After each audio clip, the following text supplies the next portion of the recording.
Hit that boy. Render Radio with your host, Genty. It must be the ass. Yeah, fucking Jen is a warlord. Time to podcast with Levi of the Okie America Podcast. He's a free-thinking American who loves his gun, who loves to do the right thing, and then not work for the man. He's a free spirit, free bird, doing a show with me. Right over, that's right. Levi is on the line. Time to podcast with Levi of the Okie America Podcast. He's a free-thinking American who loves his gun, who loves to do the right thing, and then not work for the man. He's a free spirit, free bird, doing a show with me. Right over, that's right. Levi is on the line. Time to podcast with Levi of the Okie America Podcast. He's a free-thinking American who loves his gun, who loves to do the right thing, and not work for the man. Time to podcast with Levi of the Okie America Podcast. He's a free-thinking American who loves his gun, who loves to do the right thing, and then not work for the man. He's a free spirit, free bird, doing a show with me. Right over, that's right. Levi is on the line. Time to podcast with Levi of the Okie America Podcast. He's a free-thinking American who loves his gun, who loves to do the right thing, and then not work for the man. He's a free spirit, free bird, doing a show with me. Right over, that's right. Levi is on the line. Time to podcast with Levi of the Okie America Podcast. He's a free-thinking American who loves his gun, who loves to do the right thing, and not work for the man. All right, we're live with Levi, the Levi. How you doing, Levi? It's an honor and a privilege to be here. Oh, man, that's so rad, dude. Yeah, I'm telling you, we've been talking about doing this for a couple weeks now. Yes, scheduling is tough, I know. My apologies. 2 time zones apart. Yes, and that was the one thing I didn't realize till the end. I went, oh, there is a time difference. Yes, everyone is on West Coast time. Oh, man. But I've been meaning to catch up with you because I wanted to talk about a couple podcasts ago you did on your show, the Okie America Podcast, which is rad, by the way. Everybody should check that out. The guns, man. Yeah. I want to talk guns with you. So I've grown up in a house where I've got one parent who owns guns, who loves guns, thinks everybody should have guns, and then the other parent does not like guns, thinks they should all be done away with. So my question to you, being a gun person, knowing the history of guns and the law, and your take about guns, what do you think about this current situation with the guns and the schools and the kids? What's your take on that? Well, one of the things that you really got to look at on this is they're not just taking away guns, or they're not just trying to take away guns. They're trying to take away a right. Like, they're trying to amend the Bill of Rights. So what you get into is that Second Amendment, kind of what keeps us having the rest of them. So,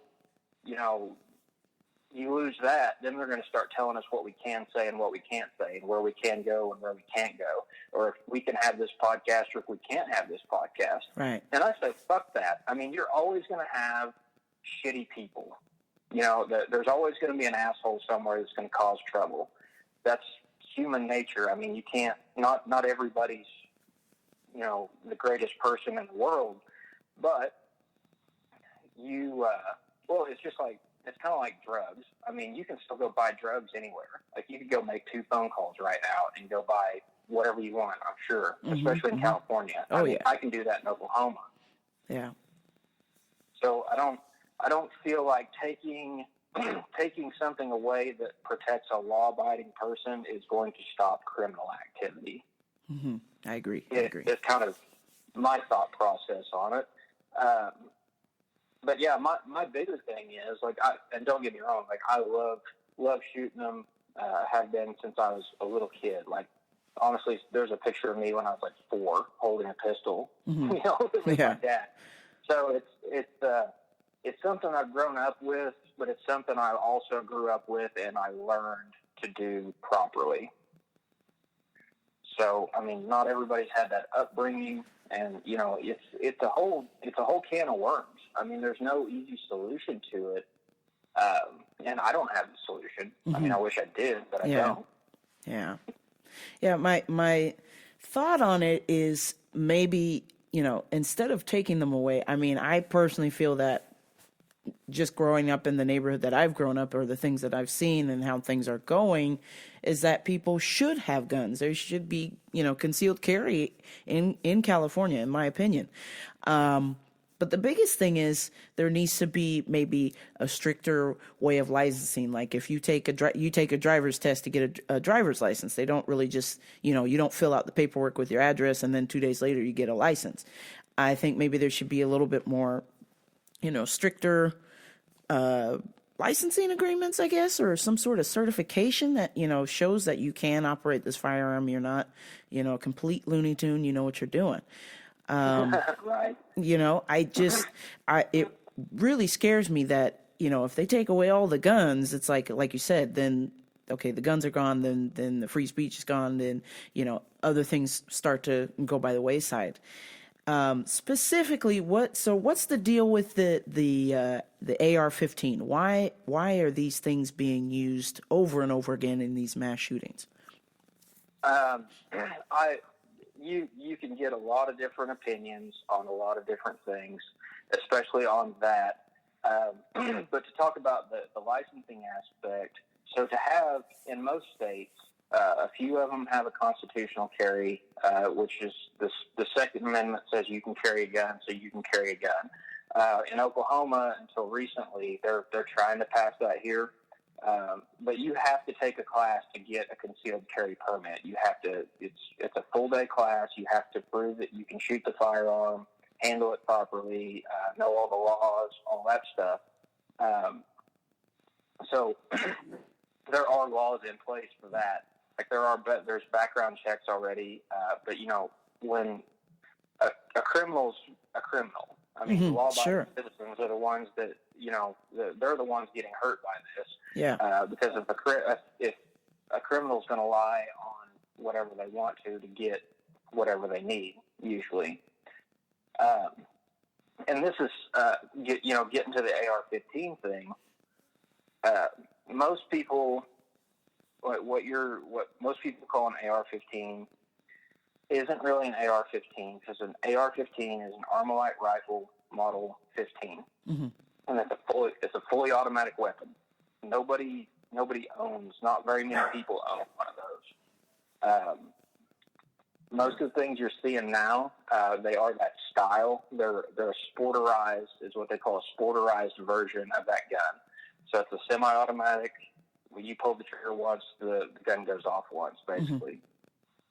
But one of the things about that round that a lot of people don't know is it shoots a 22 caliber bullet. It's about 55 grains.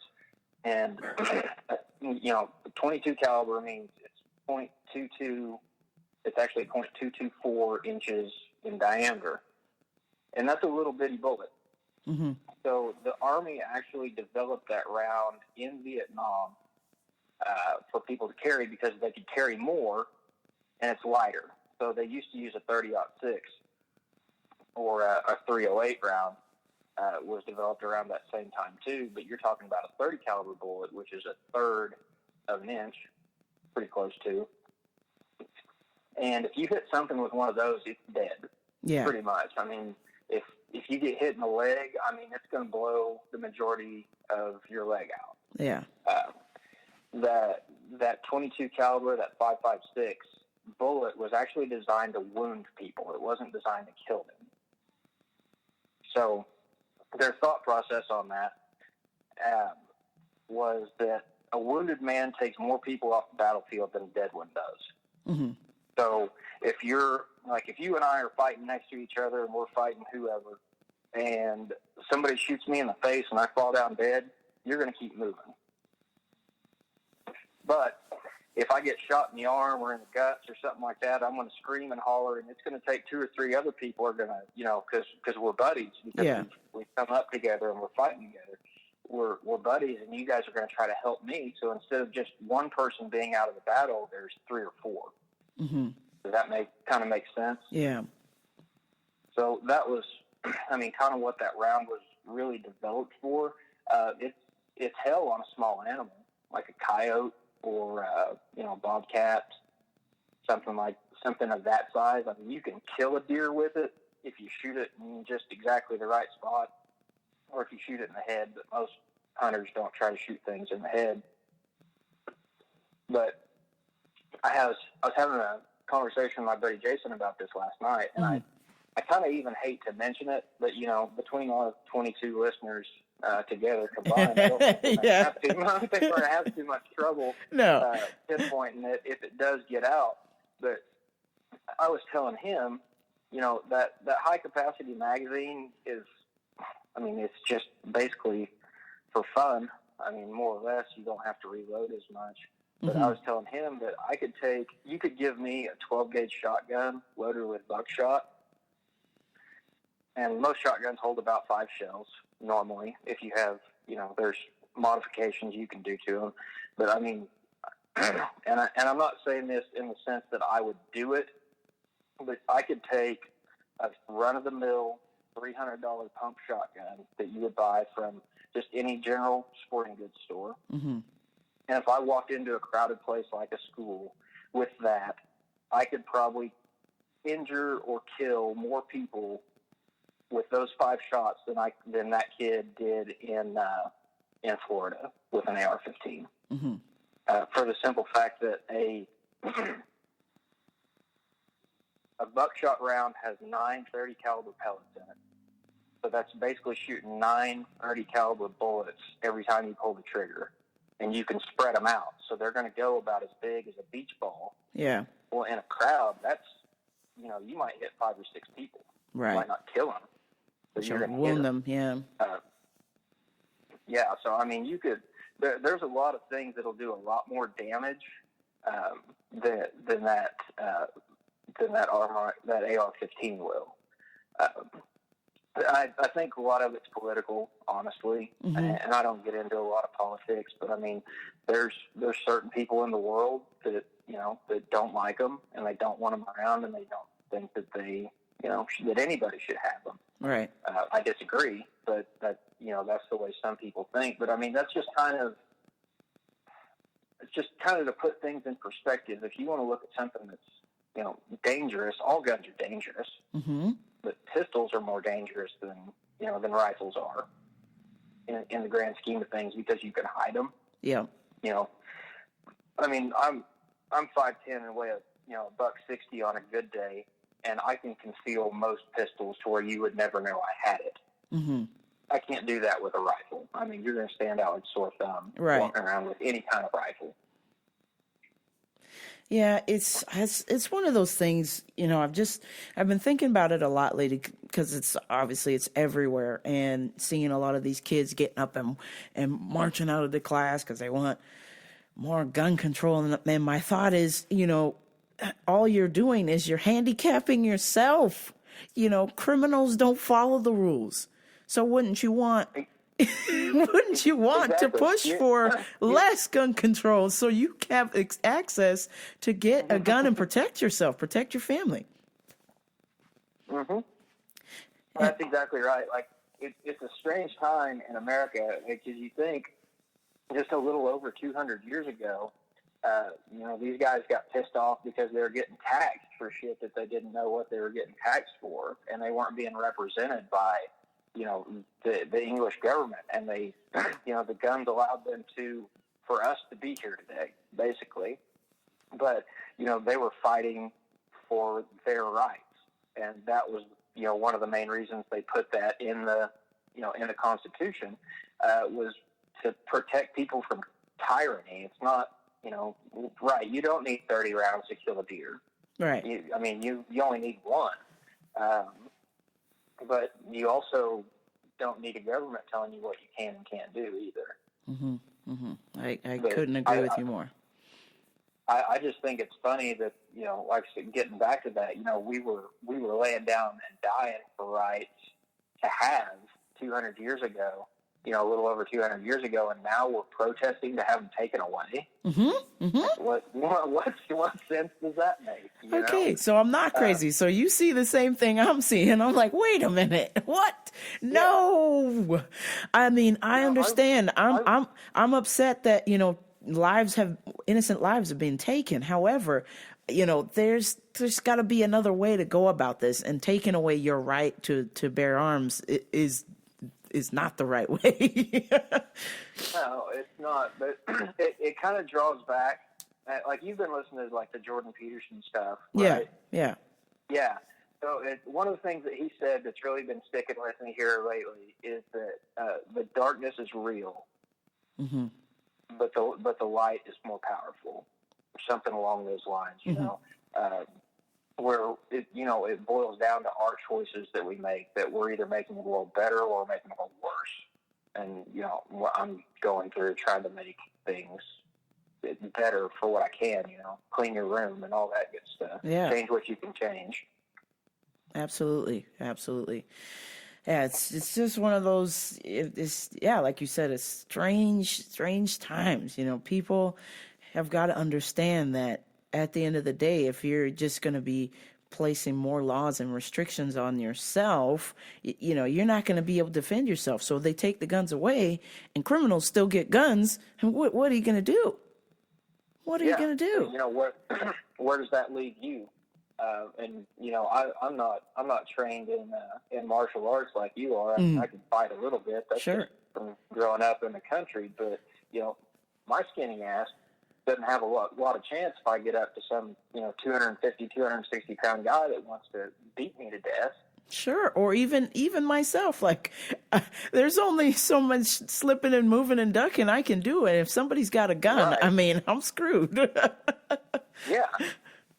Yeah, excuse me. Holster that sidearm and let's do hand to hand real quick. If you're trying to rob me, Yeah. like what?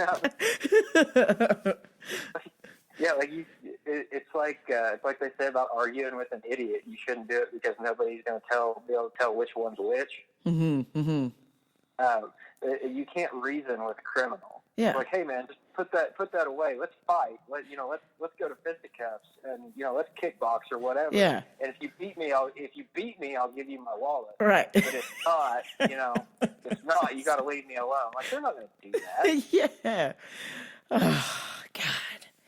Oh man. It's just. I really hope. That this, in a weird way, just dies down and we just kind of let this thing go, even though everybody is like out there marching today and stomping around. And I really hope people understand that there's another side to this. You cannot have them all taken away. I know over in Europe, they don't have any guns, or you're not allowed to get guns. Well, guess what? A lot of people get stabbed. Yeah. So. Or people are renting trucks and driving through crowds, blowing people over. Yes. It's insane. Yeah. But I guess, and this is something you don't hear a lot about, but they say they have mass stabbings in China. Mm-hmm. Yes, like, I see that. That scares me more than a shooting, but because at least in a shooting, I can hear the gun go off. Mm-hmm. I'll have some sort of idea where it's at. Not everybody has that situational awareness, but if there's just some guy walking around with a damn K-bar stabbing people, like, you don't know where it's at. You don't know where it's coming from. And I don't know. I mean, I've never been stabbed and I've never been shot, but I've talked to people that have been both. And they say getting stabbed is way worse than getting shot. Oh God, I believe it. Oh my gosh. Whew. Yeah, I happen to follow a lot of world news, like outside of America, like Sky News or BBC News, and that's what I see a lot is just some dude is like, hey, on the train, I'm going to stab 8 people today on the train, and just walks by and just starts stabbing everybody. And it's like, you're hoping somebody with some self-defense knows how to, get the knife away from that guy. So right. It's just, if we don't have the guns, if somebody starts mass stabbing somebody and you got a gun, you're able to, deter that person before they even get close to somebody. Oh, exactly. And that's what I've joked about this for a long time. I honestly hope it never happens. But I've always joked that, like, I would love for somebody to try to pull a knife on me and, like have it pointed at me. Yeah. they're going to stab me or something, or just look at them and kind of smile and say, I'm going to give you the count of 3 to put that away. Yeah. Yeah. Because you got a gun. Right. See, you got a gun. You bring a knife to a gunfight. I'm Right. not worried about that. Right. And see, so out here, it's like I have my knife on me the majority of the time. I have my knife on me just in case somebody does try and stab me. Because then I'm like, okay, well, if you're going to stab me, then I'm going to hold the knife that you're stabbing with, and I'm going to stab you back. Because we can't have guns here. You know, I mean, in the home we can, but, you know, concealed carry, it's no good here in California. No. My cousin was actually, and his wife used to live in San Diego. He was in the Navy, and he was trying to get a concealed and carry permit. And when he went to the sheriff's office, they said, unless you're transporting diamonds or work for a money courier, I'm not giving you a concealed carry permit. Wow. Which is crazy. insane. That is crazy because so much stuff goes down in San Diego. I have family that live down there, and it's like, you know, a lot of people get out of hand. There's a lot of, you know, muggings and robberies and things that go down there. Not so much as around in closer like to LA area, but still there's a lot of bad stuff that goes down there. And, you know, it would be helpful if you had a gun to protect you from a criminal who has one illegally. Yeah, exactly. Like that's the thing. Like taking things away from law-abiding citizens is not going to stop, you know, criminals from doing things. Like if you look at Chicago and Washington D.C. have more gun violence, like gun-related murders, than any other cities in the nation. Yeah, and that's bad up there. They both have gun-free policies. So I mean that's just something that a lot of people don't look at, but that's one of the other things that a lot of the news doesn't show, and it's not reported on a bunch. But you know, I can't control the media, and I don't want to. I just honestly don't even really watch the news anymore. It pisses me off too much. Yeah, I couldn't agree with you more. And unfortunately, when I go to family dinners with my parents and things like that, you know, they both just got Fox News or CNN blasting, and I'm just like, man, you can't believe what they're saying. You think they're doing honest journalism. You are so wrong. This isn't like how it used to be 30 years ago. These guys are reporting what the people who own them want them to report. Exactly. Yeah, there's I honestly don't think there's much thing as objective journalism anymore, and I think that's been kind of on the decline since the 60s, you know, because that was Hunter Thompson was kind of the movement towards getting away from that. But I mean, you look at all the special interest groups and all the lobbyists and all that stuff, is they're not, you know, it was kind of like I said on my last podcast, it's like, I don't think our politicians or the people that are running this country on either side of the aisle, I'm not calling any certain party out, on either side of the aisle are really interested in much more than their own personal gain. Because if I believe in something, but a company comes and gives, you know, offers me $300 million to vote the other way, I mean, I've never been offered that kind of money, and I would probably take it. Yeah. Because I could live for the rest of my life on $300,000. Yeah. And, you know, the constituents be damned, I'm going to line my pockets. And I'm not saying they're all like that, but I think an overwhelming majority of them are. You know, everybody's fighting on these party lines and this tribalism of, you know, we're going to, you know, it's us against you. You know, it's black against white. It's conservative versus liberal. Blah, blah, blah, blah, blah. You know, don't ever take the time to think that, like, hey, we're all living here together at the end of the day. You know, like, we don't need to hate each other over stupid little shit. Yeah. Yeah, it's you know, when you get up into that world, that politics world, it's almost like even if you came into it honest, there's no incentive for you to be honest. It's who can give you the most money and who can get you reelected for as long as the position allows. And, you know, you're just catering to those with the deep pockets, and you're not necessarily representing the people. You know, how they started, how they got on that into politics is they wanted to do the right thing. And then once they got to Capitol Hill, it's like, well, that's not how this works. Yeah. Oh, Yeah, man. it's like House of Cards, like all the backroom dealings, and like, hey, listen, if you'll vote for this for me, I'll vote for that for you, and I'll make you a majority leader or whip or whatever. But I mean, I've seen it in our state representatives. We've got one that's been in for a long time. His name's Frank Lucas, and he's one of the few that I like and that I still believe in.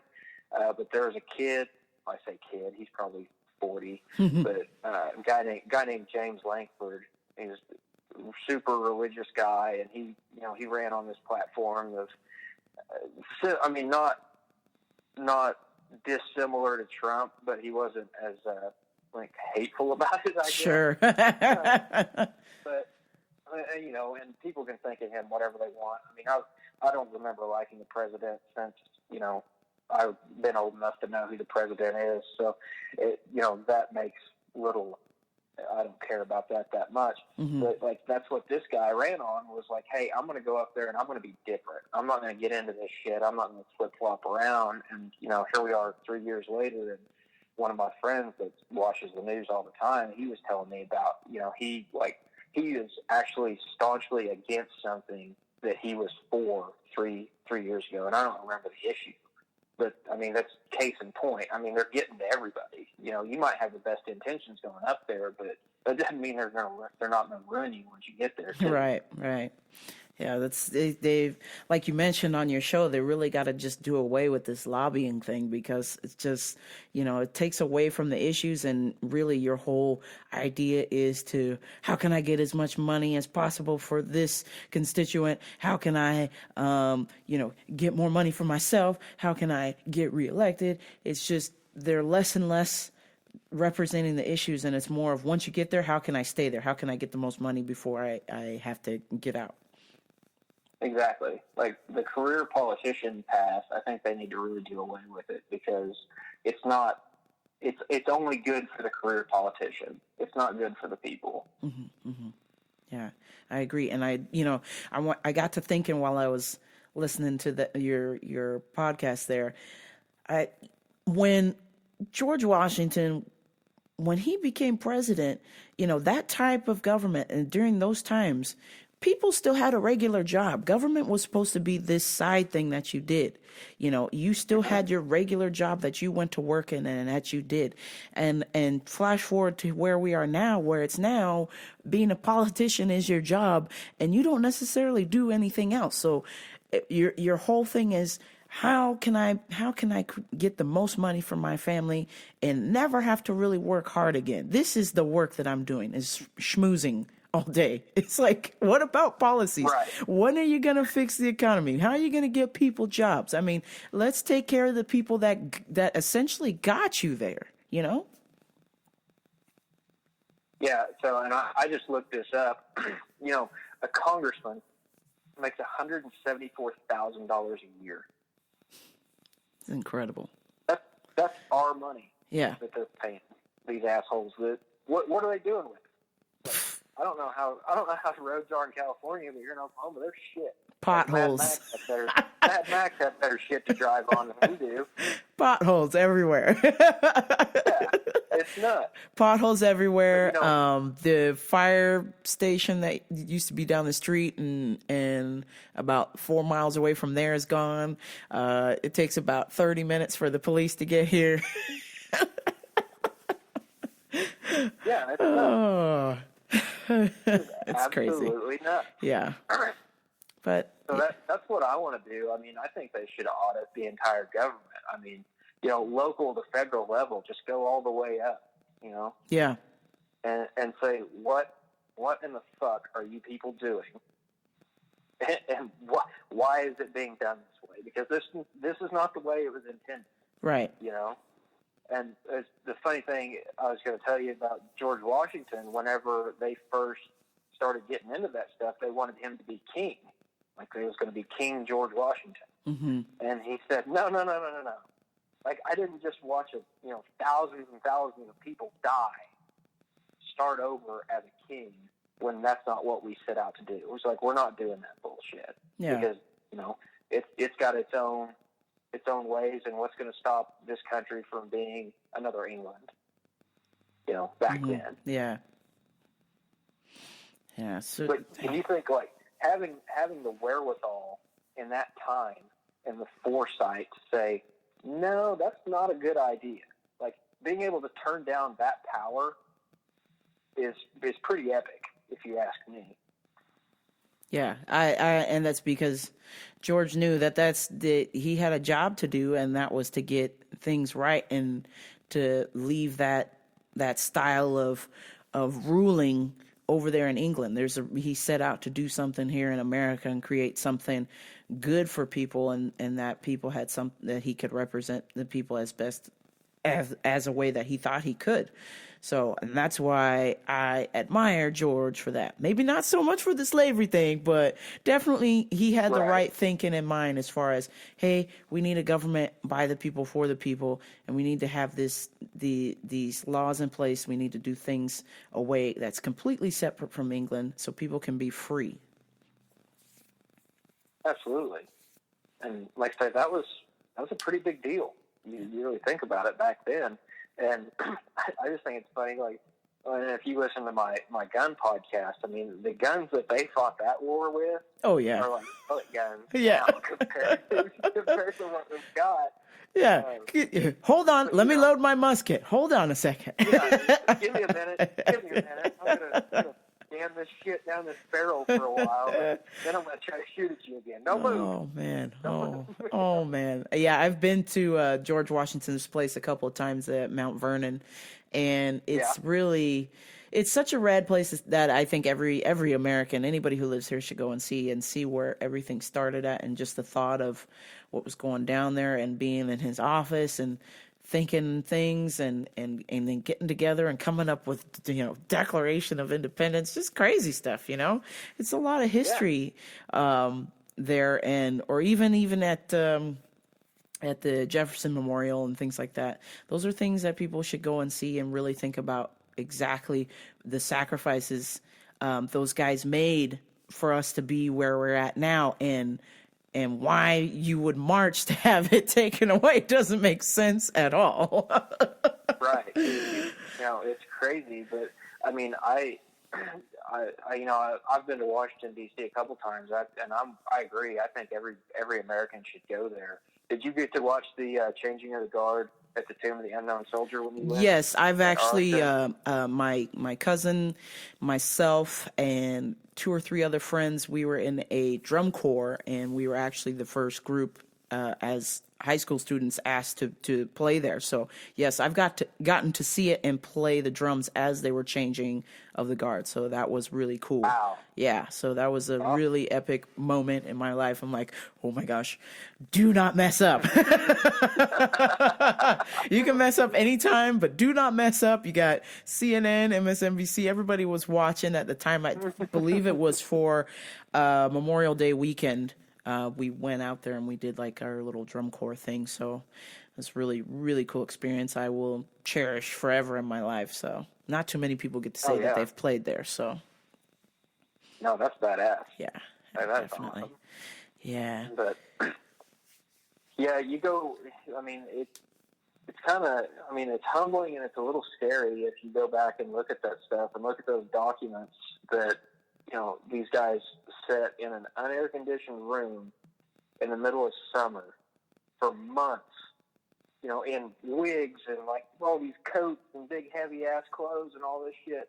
Like, they cared so much that they were basically in a sweatshop for half a year trying to get this stuff figured out to where, everything worked out the way they wanted it to work out. And, people now, I'm not sure that they've got something that they really believe in fighting for. So they're just fighting for whatever they get told that's important. I mean, that's just kind of my fucked up observation about things. But what are people doing now? They're spending all their time on Facebook and Instagram and shit that's not real. Yeah, fake but they stuff. believe everything comes across it. Yeah, yeah, fake stuff, and they're not taking the time to invest in themselves and in doing things and going out and seeing things in the real world. They're living in the fake world. Right. I mean, it's sad, but, I think we're lucky enough, people that are our age, remember not having a computer, Mm-hmm, you know? mm-hmm. And, I had a Nintendo, but, you look at a Nintendo now compared to what kids have, it's unbelievable. Yeah. If you were in a car, if you had to go on a car trip, you had to pay attention to what was going on around you, or you had to read a book because there wasn't anything else to do. Yeah, absolutely. No, I still experience that when I go on road trips to visit family, and I just sit there. I mean, I'm not even allowed. My parents feel that that's disrespectful to have headphones in, so I just sit there. Yeah. So that's just that generation. But, today's kids, it's like, phone, iPad, computer is constant. And, I personally feel, and I'm sure you probably would agree, that it's really taken away from their own investment in themselves and what they can do and how they can contribute to society or the world. Yeah. I mean, if you're not, that was the only way, I got to do stuff out of school was to be in, organizations like 4-H and FFA and different stuff around town. I mean, but I grew up in a little bitty town, too, Mm-hmm. so, there wasn't a whole lot to do anyway. Sure. But, that got you out of the house, but I also remember that's how I was punished, was to be made to stay in the house and not be able to go out because, we'd ride our bikes 5-6 miles out in the country to a friend's house and, stay out there all day and then ride back before it got dark. Just stuff you can't, and you wouldn't want to let a kid do that now. Sure, Black jobs running around that might pick them up and, God knows what else. But. Yeah, strange times, Mr. Levi. Yes. Unfortunately, I've got to wrap this up here. I've got a 45-minute drive to kickboxing, but any last minute things that you want to say, you want to promote your show, go for it, Mr. Levi. Oh, awesome. Well, first off, thanks for having me on. We're going to have to do this more. I'm going to have to bring you on. We can talk some MMA. Yes. And do some of that stuff. But, yeah, if you guys want to follow me at the Levi McGee on Twitter and Instagram and check out my podcast, the Okie America Podcast. It is on iTunes and Libsyn, and I can send you the link if you want the link. But if you find my social stuff, it's on there somewhere. So, but no, thanks for having me on. I enjoyed this. We're gonna have to do it again. Yes, thank you so much for coming on, Levi. Sorry with all the confusion and the scheduling and time change. I was like, I gotta get my boy Levi on here. I gotta talk to this guy. I woke up this morning and I saw your text message and I was like, shit. I wonder if you realize it's 2 hours later here. It's all right, man. You know what? And I would have been able to do it. I had the parentals just left and right yesterday with the Costco and the helping with the chores and things going on over there. So I said, man, by the time I'm going to catch Levi, it's probably going to be too late. So I figured I'd text you and you'd see it, and then we would just go from there. So, and it just so happened that it did work out. So I appreciate you for coming on and doing my show. Hey, not a problem. Thanks for having me. All right, and let me know when it's time for me to jump on your show, because I'll get on that. We can do the telephone game back and forth for that one, too. Absolutely. All right, I'm gonna Lee. have to figure out how to do it. I'm glad you did this first one. You're going to have to send me a picture of your setup. So Okay. I know what the hell I'm doing. That I can do. I can show you how to do that for sure. All right, Levi, you have a good one there in the beautiful state of Oklahoma. And until next time, I'll catch you later, all right? Cool. Thanks, Jen. Be careful. All right, you too. Bye-bye. That was the Levi at the Okie America Podcast. Please check him out, Twitter and Instagram at the Okie America, or I believe it's at the Levi McGee. Okay, kids, time to wrap this up. I hope you enjoyed our talk. Maybe you didn't, maybe you did. Let myself or the Levi know.